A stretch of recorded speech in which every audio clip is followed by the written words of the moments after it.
Hey, everybody, and welcome back to the Infinite Drive podcast. I'm your host, Chris, and today we're going to talk about what happened at Pebble Beach. Pebble Beach, the Concours d'Elegance, is an annual automotive event held at the Pebble Beach Golf Links in Pebble Beach, California.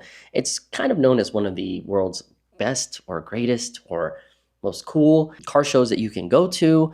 Usually there's big premieres like what Infiniti did this past couple weeks ago. So what did Infiniti do? They showcased three vehicles with a big footprint. The first vehicle they presented was the QX80 track spec.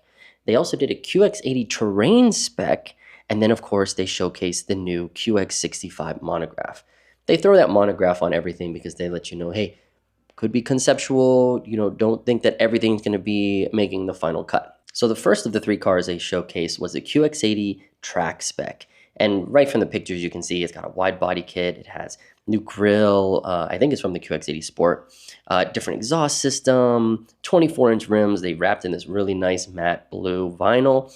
But the big thing what they did was they updated the turbos in it with 650 plus horsepower, 750 plus pound-feet of torque using stock internals, they say. So this kind of shows you where the performance side of the QX80 can go.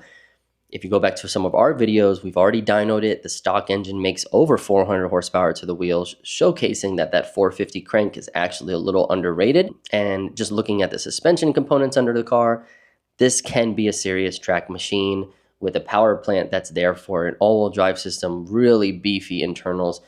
One of our things that we want to work on, and you can let us know in the comments if you'd like to see it, is we'd like to do a little ethanol mix on our QX80 here, take the exhaust off, do a high flow intake system, see if we can get some noise from that, and put it back on the dyno and see what happens. So Infiniti beat us to the chase, put some big Brembos on it, up the horsepower by 200, which is probably 150 to the wheels with the upgraded turbos, a wide body kit on it. Looked very sick. I know people really enjoyed it.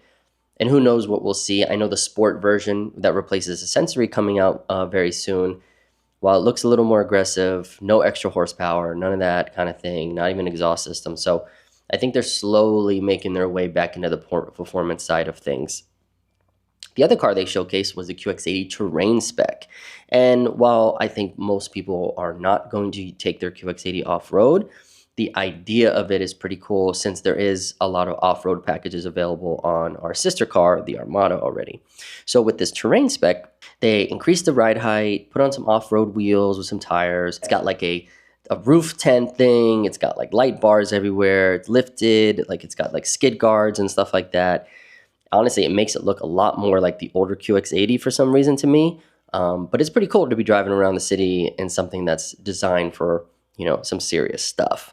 Now, the third thing they showed at Pebble Beach, and probably caused the most commotion, I guess you could say, is the QX65 monograph. Now, if you remember, when Peter and I went to Austin, Texas for the release of the QX80, they showcased us a QX65. They didn't let us bring phones. They didn't let us bring in anything to record any of it. I just remember it being white with some kind of Nissan Aria type looking wheels. Not much else from there. Now you see it and it's got this new LED lights across the grill, an updated grill in general. They wrapped it in this kind of purplish, goldish color. It's got these big wheels with these big fender flares and the swooping hatchback of it. Very similar to, and I think that's the reason for the look is that they want to bring back the heritage of the FX. So let me read a couple quotes. The QX65 monograph is more than a concept. It's a signal that Infiniti is moving decisively into its next era. VP of Infiniti America says, it builds on our rich legacy of innovation, pushes our design language forward, and reinforces that we're not slowing down. With QX65, we're expanding our portfolio with purpose and shaping the bold, confident future of Infiniti. Big week for Infiniti. It's been a rough year for everybody here because of Nissan's stuff with Honda and where's Infiniti laying. The QX55 and the QX50 being discontinued, our Q50 being discontinued, leaving us literally with two models right now. It's been a little stressful. So it's interesting to see Infiniti coming back with some force at Pebble Beach, showcasing QX65, what it could be next year when it comes out, and then what is capable of the QX80 platform. Do you think that QX65 coming out next year is enough to save the brand, or do we need more? Now, I will say, since Pebble Beach has happened, there was a private event for Infiniti, mostly GMs, where they showcased a few things and brought up some news that everybody's been talking about, including the new Q50 Skyline coming out in a few years. So we can talk about that next time. I really wanted to spend most of the short podcast today talking about QX80, QX65, where that leaves us. Anyway, so guys, thanks again for hanging out with us. This one's short to the point. Let's keep sharing news of Infiniti. Let's keep building the brand. And thank you again for listening to the Infinite Drive podcast. We'll see you next time.